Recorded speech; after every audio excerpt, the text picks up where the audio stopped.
It is rightly said by Sam Kane that if genes were like the story, DNA is the language it is written in. Technological advancements have given rise to new fields of biology like molecular biology and genetics, which have changed the way we look at our natural world. Genes determine the way how we look and our body works. By editing genes, humans have made big breakthroughs in the field of biomedical science, plant breeding, and also we have been able to develop new genetically modified organisms for human benefit. However, editing genes can be dangerous too. If faults or mistakes are made while gene editing, it can be carried on to next generations too. Since we know a very little about our genes and also a lot about genes is not yet known, it is far too easy to make mistakes. The Nobel Prize in Chemistry 2020 is jointly awarded to Emmanuel Charpentier, director at the Max Planck Unit for Science of Pathogens, Berlin, Germany, and Jennifer Doudna, professor at the University of California, Berkeley, USA, for their work on gene editing and developing a new method for gene editing. And this method of gene editing has made editing of genes more accurate and has revolutionized molecular biology. These authors worked on the bacterium Streptococcus pyogenes and found that these bacteria have a unique system called CRISPR-Cas9 system, which provides adaptive immunity to these bacteria. And similar systems have been found in many bacteria and archaea. And what is this CRISPR-Cas9 about?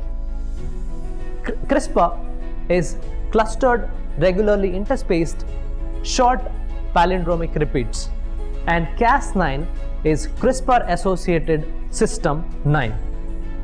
Let us see what is this CRISPR system. As it says, palindrome.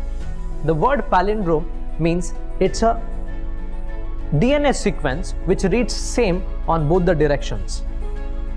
Just like the word madam reads the same on both the directions, palindromic sequence is similar to that. Now, why it is clustered and regularly interspaced? Clustered because it is in between other genes, and regularly interspaced because in between these palindromic sequences there are sequences called spacer DNA. And what is this spacer DNA? Here the story gets interesting. These spacer DNA are actually not the DNA of the bacteria. These are DNA which is derived from viruses which have attacked this bacterium in the past. That means it's just like a molecular memory. And these short sequences of DNA, that is spacer DNA, can be used to create RNA complementary to the viral DNA, which is called CRISPR RNA.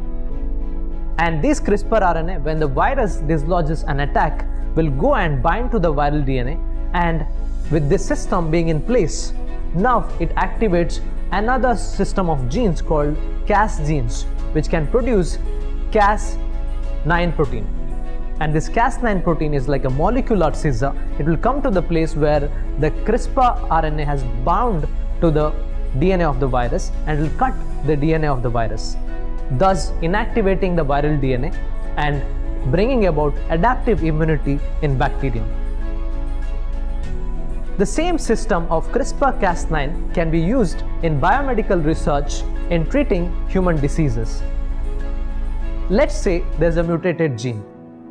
And now if we can design a CRISPR-Cas9 system which can produce CRISPR RNA which is complementary to this mutated gene, it can go and cut this mutated gene.